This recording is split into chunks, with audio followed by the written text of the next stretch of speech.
Hi, and welcome to HammondLikeTheOrgan.com. I'm Chris Hammond, and I'm coming to you today from my laundry room, where I tend to... Hey, gee, I want you...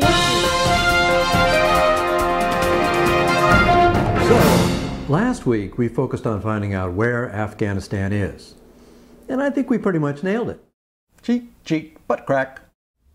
So the question this week is, what are we doing there?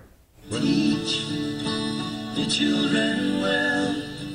Simply put, we aim to create a civil society there that will reject the Taliban, Al-Qaeda, and all the crime and corruption that they stand for. To do that, they'll need a government that rejects all those things.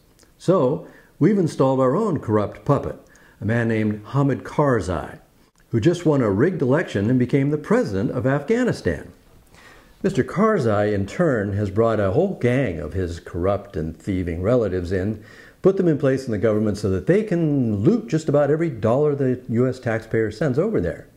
Ahmed Wali Karzai is the boss warlord of Kandahar province, where he swears he is not in the heroin business.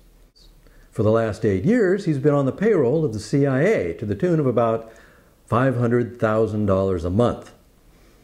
"He's our landlord," said a spokesman for the CIA. He was referring to a building they rent from Wali, from which they launch covert operations, and from which Mr. Karzai runs a small printing business that specializes in presidential ballots and small sticky labels that read, "Uncle Wali's China White." But Karzai has a lot more to offer. There's his Uncle Yar, who shot his Uncle Kali Lula in an honor killing 30 years ago. That made orphans out of Lula's two sons, Hashmet and Hekmat. The president took pity on them, though, and set Hekmat up with something called the Asia Security Group. Then he delivered $16.2 million in security contracts with the U.S. military for protection. Yes, my friends, we are paying protection money to Hamid Karzai's nephew.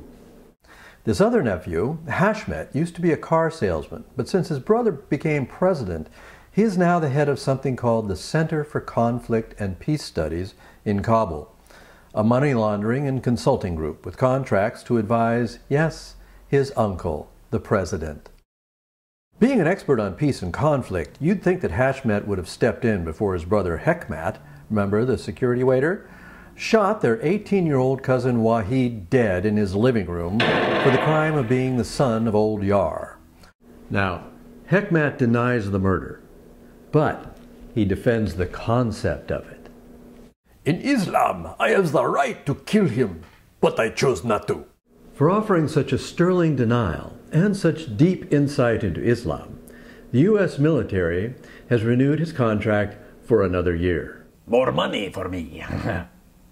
So, throw them all together, and you got a fine collection of cutthroats, drug peddlers, and thieves that our young, freshly scrubbed and barbered Americans are over there risking their lives to prop up, so that you and I can sleep more soundly in our beds at night.